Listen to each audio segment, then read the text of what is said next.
C'est le Mac d'en haut, je suis très heureux de vous retrouver pour ce 10e numéro. Mac d'en haut qu'on va consacrer en grande partie à ce qui s'est passé ce jeudi 14 mars à Boca Chica au Texas, le 3e vol du Starship. Alors un vol qui est en quelque sorte quand même un succès en demi-teinte parce que tout ne s'est pas passé exactement comme ça avait été prévu sur l'affiche, sur le papier. Mais bon, on a assisté à des images magnifiques et on va regarder dans ce mag un peu hors série ce qui s'est passé. On fera d'ailleurs un similaire entre la Terre et la Lune avec un skieur freestyle de Savoie. Ce sera à la fin du mag. Je vous propose de repartir à Boca Chica. D'abord le lancement, on va le revivre ensemble. Souvenez-vous, c'était ce jeudi 14 mars. Il est à peu près 14h29 heure de Paris et on suit le décollage du Starship avec, c'est vrai, une petite heure et demie de retard. Mais bon, vu la qualité des images, ça a été quand même un beau moment. Regardez. Donc là, on est à 6 secondes du décollage. Pour l'instant, tout est nominal. Les moteurs, les 33 boosters du Super Heavy se sont allumés sans problème. Ce qu'on remarquera surtout, c'est le décollage qui a été extrêmement rapide pour ce 3e vol. Merci d'ailleurs à la chaîne space.com pour ces images magnifiques. Voilà, le lancement parfait. Quand on repense au premier tir du Starship qui s'était déroulé en avril 2023, rien à voir. On a vraiment quelque chose là qui est exceptionnel. Et puis surtout, ce que vous allez voir, vous avez peut-être vu d'ailleurs si vous avez regardé sur les différentes chaînes YouTube qui relayaient ce vol et qu'on a vécu en direct aussi sur la chaîne L-Prod, c'est ces images grâce aux caméras vidéo embarquées relayé par Starlink, puisque le Starship était relié au réseau de communication Starlink, et c'est ce qui nous a permis ces images magnifiques en direct. Là, on voit après 47 secondes de vol, les deux éléments, le Super Heavy, le Starship, regardez, qui passe au-dessus des nuages. C'est ça qui est impressionnant. À ce moment-là, on est encore, pas très très haut, on doit être à 8 km d'altitude. Et puis donc là, on se dit, on espère qu'on va avoir d'autres images. Voilà, ça continue. Starship et Super Heavy. Et là, on va arriver à 1 minute à peu près, à ce moment, vers 80 km d'altitude. C'est la séparation à chaud, le hot staging qui va se produire entre les deux véhicules. On va regarder ça. Oui, les fumées sont bien blanches pour les ergols, donc ce qui veut dire que les moteurs fonctionnent parfaitement. Donc jusque-là, vol sans problème. Et là, on va assister à la séparation des deux véhicules. Voilà, c'est fait. Le Super Heavy qui redescend sur Terre. Donc par la suite, on le sait, dans le futur, il devrait redescendre sur la base de départ, c'est-à-dire être pris dans les bras de la base Megazilla. On n'en est pas encore là. Là, il redescend dans la mer. On voit bien les ailettes, ce qu'on appelle les grippes fines, qui essayent de manœuvrer pour le mettre au plus vertical possible. Et regardez d'ailleurs sur la télémétrie, on le voit bien, on voit qu'il est quasiment à la verticale. Imaginez un immeuble qui mesurerait 80 mètres de haut et qui redescend comme ça à une vitesse incroyable. Je crois qu'on est à... je sais pas, non, on n'a pas la vitesse. Bon, en tout cas, là, il y a une réussite en demi-teinte pour cette redescente, puisqu'effectivement, ils ont perdu le contrôle à 7 km d'altitude du Super Heavy. Donc il a dû s'écraser en pleine mer. Il n'est pas retombé doucement dans l'eau comme on l'espérait, en tout cas comme l'espéraient les représentants de SpaceX, la firme SpaceX. Là on suit maintenant le Starship qui n'est pas encore tout à fait... Là si, il est quasiment en orbite, il est monté on va dire en balistique. On n'est pas à 250 km donc au-dessus de la Terre, on est à 230, là on redescend même à 160, là on est encore à 160, il est monté à 230 km d'altitude, grand maximum, donc on ne peut pas dire qu'il a obtenu ce qu'espéraient en tout cas les dirigeants de SpaceX, monter à 250 km d'altitude. Bon, c'est déjà pas mal, c'est surtout les vues qu'on a, regardez-moi ces vues, S'il y en a qui doutent encore, je sais qu'il y en a dans ce bas monde qui pensent que la Terre est plate.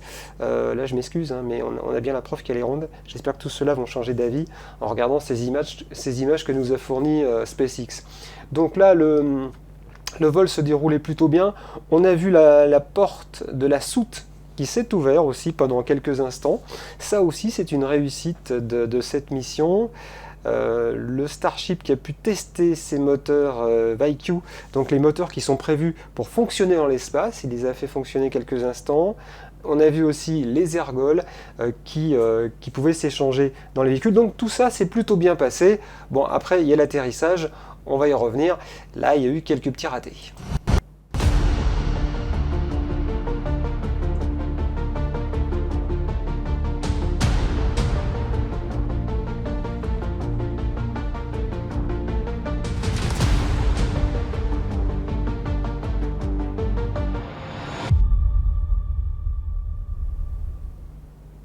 Le Mac d'en haut, c'est sur la chaîne L-Prod et on est très heureux de vous accueillir pour ce numéro 10. Pensez à vous abonner, hein, petit à petit, on a des abonnés qui arrivent, merci à vous, continuez de le faire, abonnez-vous à la chaîne L-Prod, et puis comme ça chaque semaine vous aurez l'actualité un petit peu de ce qui se passe au-dessus de nos têtes. Alors ça peut être dans l'espace, là c'est vrai qu'on a l'actu du Starship depuis une petite semaine maintenant, et puis il y aura d'autres événements qu'on va vous faire vivre. D'ailleurs, entre autres, à la fin de ce journal, on va revenir en montagne, on va rester en altitude, on va aller à Tignes, en Savoie, pour voir un garçon qui flirte entre la montagne et la Lune. Comme ça, on aura fait franchement le lien cette semaine entre l'espace et ce qui se passe au-dessus de nos têtes dans le ciel. Alors, le retour du Starship, ça aussi, vous avez peut-être vécu ces images magnifiques. Je vous propose de revoir la rentrée qui se déroulait dans l'océan Indien. On est à peu près à une centaine de kilomètres de la Terre. Là aussi, toujours ces images. Et puis surtout, c'est ce plasma là qu'on va apercevoir qui se profile sur la carlingue, sur les tuiles thermiques du Starship. Là, on est à 106 km à peu près d'altitude. Si je dis pas de bêtises, c'est ça, ouais, on est à 108 km d'altitude. Il va à plus de 26 000 km/h. Imaginez le frottement sur l'atmosphère. La chaleur, là, n'est pas encore trop violente. Il y a des petits morceaux qui sont partis. Je pense que ça, on pourra l'analyser dans quelques jours. Alors, je ne sais pas si c'est des fuites de carburant. On a entendu beaucoup ce mot, fuite de carburant du Starship. Peut-être des bouts de tuiles qui sont partis aussi, les tuiles thermiques. Des morceaux du Starship, des ailettes. En tout cas, tout ça sera analysé par SpaceX. Et puis on aura l'occasion forcément d'en reparler avant le 4e tir, parce que maintenant je pense qu'il faut se projeter de l'avant et penser déjà au 4e vol. Donc là c'est la rentrée dans l'océan Indien. A priori à la Réunion, on aurait dû voir le Starship, puisqu'il est passé pas très loin de la Réunion. Donc là on est toujours à une centaine de kilomètres. Voilà, ça commence à rougir, regardez sur les ailettes et on a toujours ces images de superbe qualité. Voilà, la température, là on va bientôt atteindre des températures qui frôlent entre 1400 et 1600 degrés. C'est là où il faut pas qu'il manque une tuile, parce que forcément s'il manque une tuile, et le Starship, c'est ce qui s'est passé avec la navette spatiale il y a quelques années, quand il y avait eu un problème de ce genre et qui a malheureusement créé des victimes à la NASA. Donc là, le Starship amorce sa rentrée, il est à moins de 100 km, je ne vais pas dire de la terre ferme, mais de l'océan Indien. Et regardez cette température extrême, là on se dit c'est pas possible, il va pas y arriver, il va exploser. C'est vrai que là pour l'instant il est bien droit, si on regarde la télémétrie, mais j'ai l'impression que les techniciens de SpaceX ont joué avec le joystick pour le faire un petit peu, voilà, ils le modifient, vous voyez, ils le font tourner. Je pense qu'ils testaient aussi peut-être les échanges d'ergols, de carburant dans le Starship. Et puis là, on est à moins de 90 km et regardez ces images. Bon, là, on commence un petit peu à perdre le Starship, des températures incroyables. Regardez le magma qui se forme autour du véhicule. Voilà, là, on atteint des températures entre 1400 et 1600 degrés, sachant qu'il va à une vitesse en plus. Et encore, je suis peut-être un petit peu faible, mais voilà pourquoi on comprend mieux aussi les techniciens de la NASA qui prennent toutes les prudences pour envoyer des astronautes sur la Lune, puisque quand ils rentreront des missions Artemis, eux, ils arriveront à 40 000 km/h depuis la Lune. Et quand ils vont frotter avec l'espace, là, on va atteindre des températures qui risquent de monter à 3000 à 5000 degrés. Donc, vaut mieux que tout fonctionne parfaitement au niveau des tuiles thermiques et des boucliers thermiques d'une manière générale, que ce soit pour les fusées ou pour les capsules. Là, à 80 km, on a toujours le lien. Là, il pique du nez. Il pique vraiment du nez. Et puis voilà, on va le perdre ensuite. Là, on va pas tout voir, mais on va le perdre à 65 km d'altitude.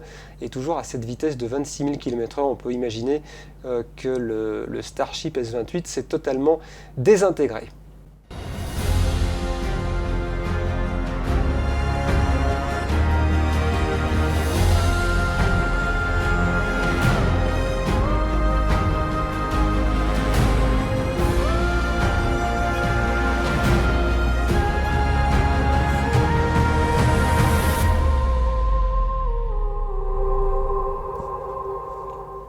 On va terminer ce Mac d'en haut cette semaine par justement un trait d'union entre la Terre et la Lune.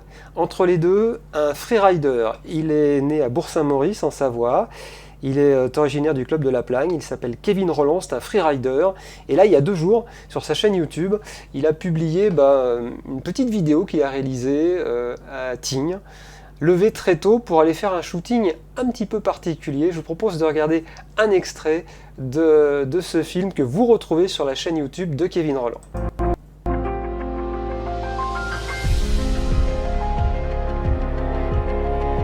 On est en train de partir shooter à 5 h du matin, le but étant de traverser la Lune en l'air.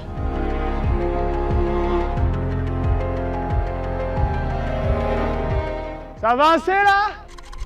Yes! Oula. Yes! On remonte, tranquille, nous on remonte un peu plus haut.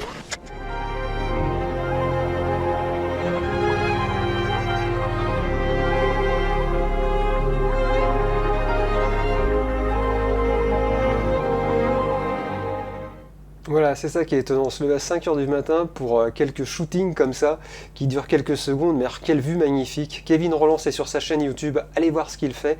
Il y a l'intégralité du film, la préparation, parce que là aussi c'est quand même assez exceptionnel pour quelques clichés comme cela capturés.